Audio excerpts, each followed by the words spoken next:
Good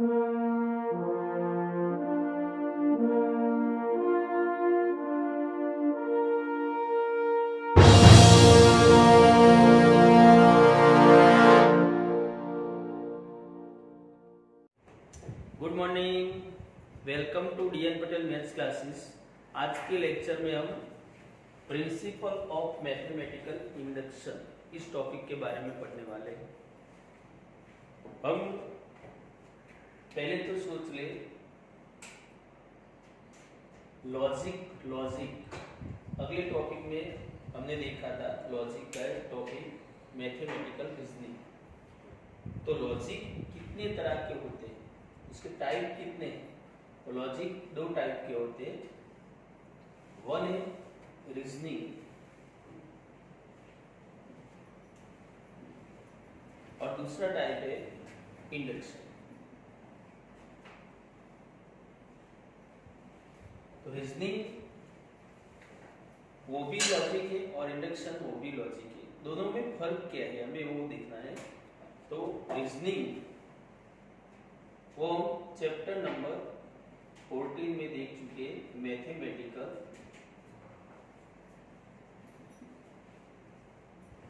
reasoning. और induction को हम देखने वाले इस टॉपिक में प्रिंसिपल ऑफ मैथमेटिकल इंडक्शन। अब दोनों में हम देखें तो मैथमेटिकल रीजनिंग में 2 + 3 = 5 है। तो हम सब जानते हैं कि 2 में जब 3 ऐड किए जाएंगे तो उसका आंसर मिलेगा 5। वो चेंज नहीं होता, इसका हमें प्रूफ नहीं चाहिए। तो उसका मतलब है एक कैसा लॉजिक है? तो logic without proof, logic without proof. तो उसका हमें प्रूफ नहीं चाहिए, हम समझ सकते हैं। लेकिन इंडक्शन क्या है? इंडक्शन ये लॉजिक कैसा है? तो इसमें हम देखें तो 1 + 2 + 3 up to n, फर्स्ट जो नेचुरल नंबर है n तक, तो उसका एडिशन करें तो एडिशन कितना होता है? तो उसका फॉर्मूला है n + 1/2 every n belongs to n के लिए। तो इसको हम मान नहीं लेते, उसको हमें क्या करना पड़ता है? प्रूफ करना पड़ता है। इंडक्शन वो कैसा लॉजिक है? तो इंडक्शन है लॉजिक विथ प्रूफ, उसका हमें प्रूफ देना पड़ता है। तो फिर से हम बात कर ले कि लॉजिक दो तरह के होते हैं, रीजनिंग और इंडक्शन। रीजनिंग को हमें कहाँ देखा है? तो मैथमेटिकल रीजनिंग चैप्टर नंबर 14 में देखा था कि 2 + 3 = 5। उसको हम किसी के पास प्रूफ नहीं मांगते। क्यों? कि हमें भी पता है, सभी लोगों को पता है कि 2 और 3 का एडिशन 5 होता है, इसलिए उसमें प्रूफ नहीं चाहिए। लेकिन उसका मतलब है कि रीजनिंग क्या है, ऐसा लॉजिक है। तो रीजनिंग लॉजिक विदाउट प्रूफ है, उसका प्रूफ नहीं चाहिए। इंडक्शन वो कैसा लॉजिक है? तो इंडक्शन हमें देखना है इस टॉपिक में प्रिंसिपल ऑफ मैथमेटिकल इंडक्शन में। इसमें कोई भी प्रिंसिपल हो तो वो प्रिंसिपल हम मान नहीं लेते, उसका हम प्रूफ देखते हैं। तो लॉजिक इंडक्शन ऐसा लॉजिक है विथ प्रूफ, उसका प्रूफ चाहिए। चलो अब हम देखते हैं principal of mathematical induction.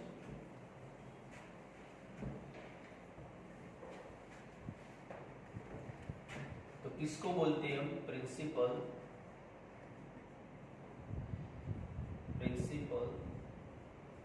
Of mathematical induction. Short में हम इसको PMID बोल सकते हैं, शॉर्ट में PMID बोल सकते हैं। तो चलो इसको समझने के लिए हम एक एग्जांपल साथ में लेते हैं। First prove that 1 plus 2 plus 3 n is equal to n plus 1 by 2 for every n belongs to n।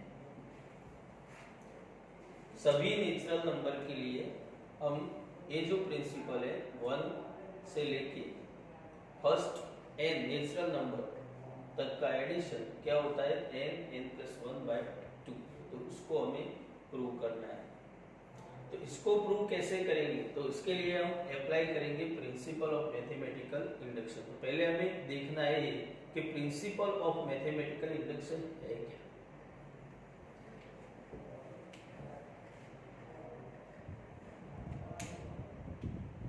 तो पहले तो हम एक गिवन स्टेटमेंट यानी कि कोई प्रिंसिपल है P of n for every n belongs to n। तो इसमें फर्स्ट स्टेप ये है कि जो हमें प्रिंसिपल दिया हुआ है उसको हमें चेक करना है। क्या चेक करना है, तो सबसे छोटा नेचुरल नंबर कौन सा है, सबसे छोटा नेचुरल नंबर कौन सा है, तो सबसे छोटा नेचुरल नंबर 1 है। उसका मतलब कि 1 के लिए हम चेक करेंगे कि P of 1 is true, then every n belongs to n के लिए ये प्रिंसिपल क्या हो जाएगा, ट्रू हो जाएगा। तो हमें चेक करना है for n is equal to 1, P of 1 is 2। ये हमारा फर्स्ट स्टेप है PMI का। तो चलो एग्जाम्पल में देखें तो लेट गिवन स्टेटमेंट क्या दिया है, B P of n from 1 plus 2 plus 3 up to n is equal to n into n plus 1 by 2 for every n belongs to n के लिए। अब हमें n is equal to 1 के लिए P of 1 is true या false वो हमें क्या करना है, चेक करना है। तो ट्रू होगा वो चेक करते हैं। चलो n is equal to 1 किसके लिए, और n is equal to 1 के लिए left hand side of P of 1। तो चलो लेफ्ट साइड कौन सी है, तो 1 plus 2 plus 3 is equal to up to n तक किसकी लेफ्ट साइड है, P of n की। जब हम n की जगह 1 रख देते, पुट करते 1 पुट करते तो क्या होगा, तो 1 पुट करते तो जब तक 1 आए तब तक जितने भी टर्म उसका हम एडिशन करेंगे, यानी कि n की जगह 1 रखते तो 1 तक की टर्म का हम एडिशन करेंगे, यानी कि फर्स्ट टर्म ही है तो 1 ही होगा। And right hand side of P of 1 is equal to P of n की जो राइट साइड है n into n plus 1 by 2, इसमें हम n की जगह 1 को पुट करेंगे। तो 1 को पुट करते तो क्या होगा, 1 into 1 plus 1 by 2।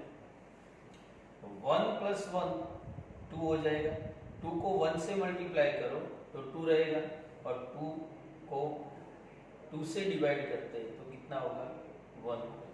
यानी कि हमें यहाँ क्या देखने के लिए मिला, तो P of 1 की जो लेफ्ट साइड है उसकी वैल्यू भी 1 है, और P of 1 की राइट साइड है उसकी वैल्यू भी 1 है। उसका मतलब क्या होगा कि P of left hand side of P of 1 is equal to right hand side of P of 1। अब लेफ्ट और राइट दोनों इक्वल है, उसका मीनिंग हुआ कि P of 1 is true।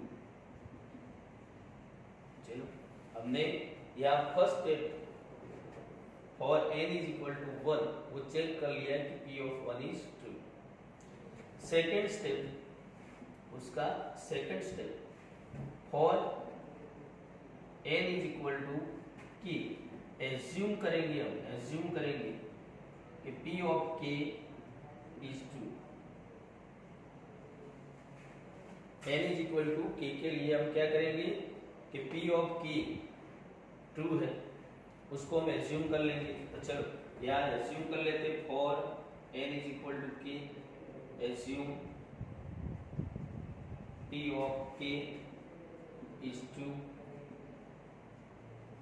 और every K belongs to n।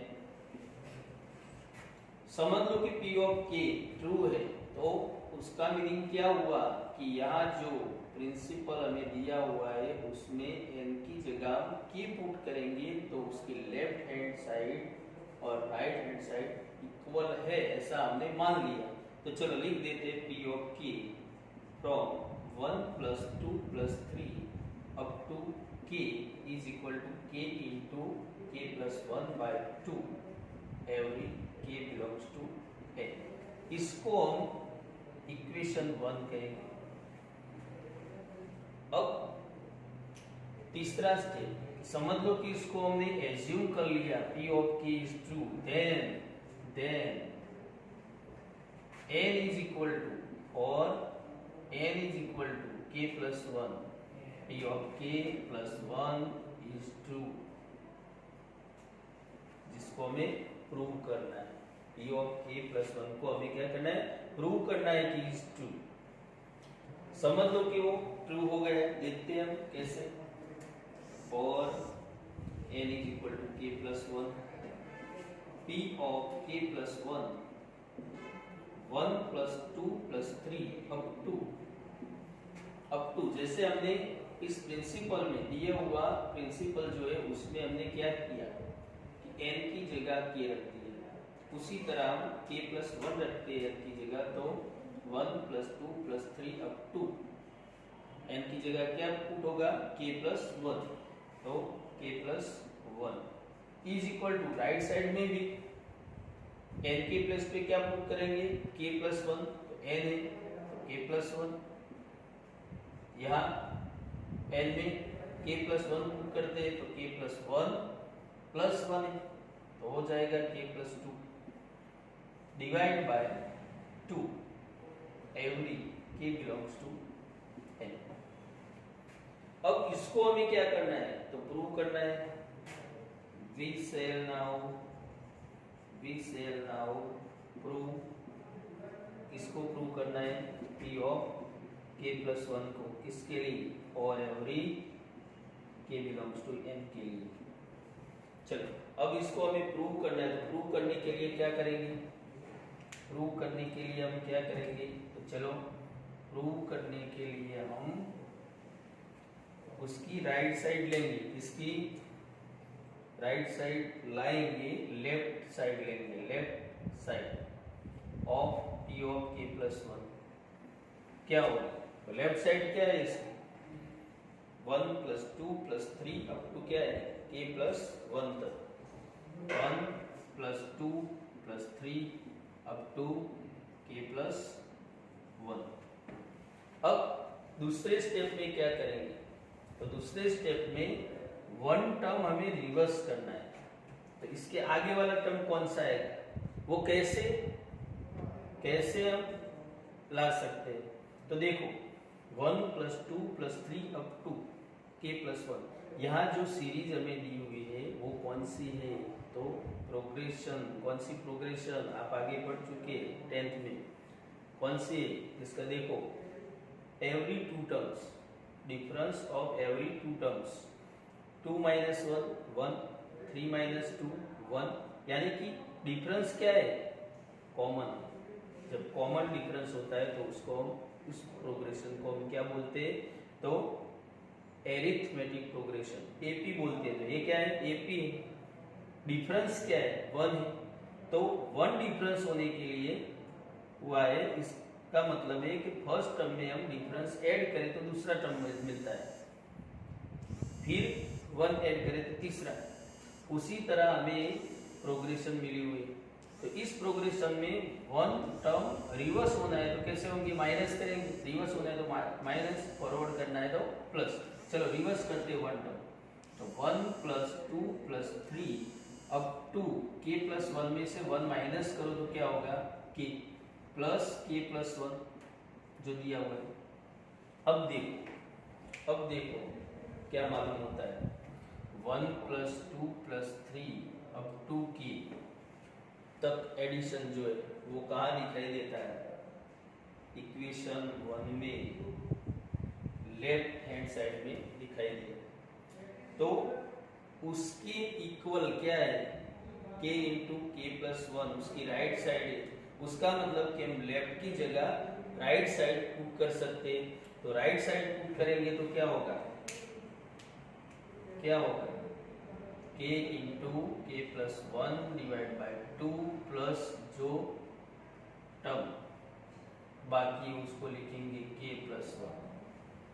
अब इसका सॉल्यूशन कैसे निकालेंगे, तो पहले तो हम देखेंगे कि जो दो टर्म यहाँ है वो दो टर्म में कोई ऐसा कोई दिखाई दिया फैक्टर की जो हमें लाना है, k प्लस 1 की राइट साइड में लाना है। तो देखो यहाँ k प्लस 1 है, यहाँ भी k प्लस 1 है, यहाँ भी k प्लस 1 है, तो k प्लस 1 हम क्या करेंगे कॉमन ले लेंगे, तो बाकी क्या बचेगा, तो फर्स्ट टर्म में बाकी बचा k by 2 plus second term में 1। अब आगे k प्लस 1 कॉमन है, यहाँ हम एलसीएम लेते हैं तो क्या होगा 2 1 के साथ मल्टीप्लाई होगा तो k प्लस 2 बाई 2, उसका मतलब चलो यहाँ लिखते हैं, उसका मतलब क्या हुआ k प्लस 1 इंटू के प्लस 2 बाई 2।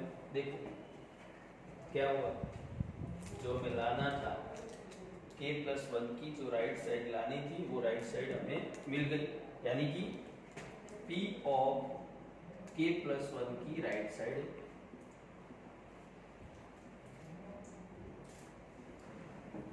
मतलब left hand side is equal to right hand side, therefore क्या हुआ p of k plus 1 is 2। तो यहाँ देखिए 1 के लिए ट्रू है, k के लिए हमने ट्रू एज्यूम कर लिया है, और इसके बाद इसको एज्यूम करने पे हमें क्या मिला k प्लस 1 के लिए प्रूव हो गया कि वो भी ट्रू है। उसका मतलब कि every n belongs to n के लिए p of n is true is called principle of mathematical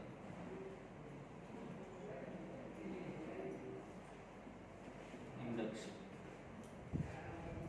तो हम इसमें कह सकते हैं तीनों स्टेप, देखो तीनों स्टेप कौन कौन से, तो फर्स्ट स्टेप कि हमें गेट गिवन स्टेटमेंट जो हमें दिया हुआ है उसको हमें प्रूव करना है every n belongs to n, यानी कि सभी नेचुरल नंबरों के लिए प्रूव करना है। तो हमें पहला स्टेप क्या करना है, तो जो सबसे छोटा नेचुरल नंबर है उसके लिए हमें चेक करना है कि वो यानी कि दिया हुआ स्टेटमेंट वो सही है या गलत है, तो सही है उसको चेक करना है। चलो कर लिया p ऑफ 1 इज 2। उसके बाद दूसरा स्टेप है कि n is equal to k के लिए क्या करना है, हमें एज्यूम कर लेना है कि वो ट्रू है, उसको हम इक्वेशन फर्स्ट बोलेंगे। और इसके बाद तीसरा स्टेप है n is equal to k plus 1 के लिए, तो वो जो स्टेटमेंट मिलता है जब n की जगह हम k प्लस 1 पुट करते हैं तो जो स्टेटमेंट मिलता है उसको हमें क्या करना है, प्रूव करना है।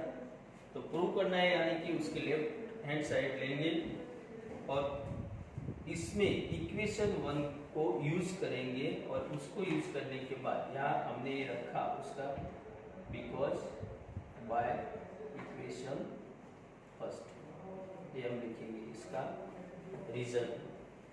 चलो उसका यूज करने के बाद हमें मिलता है right hand side of p of k plus 1, यानी कि लेफ्ट राइट दोनों इक्वल है, यानी कि p of k plus 1 is true. Hence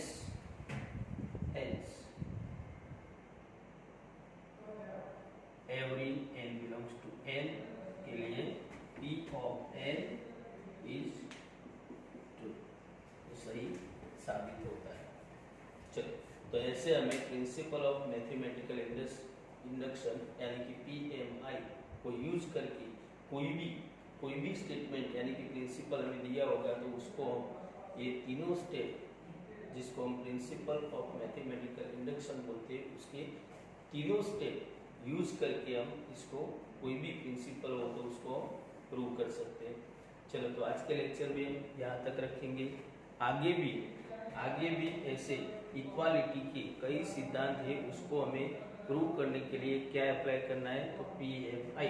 ऐसे अगले लेक्चर में हम ऐसे कई क्वेश्चन देखेंगे और उसकी प्रैक्टिस करेंगे।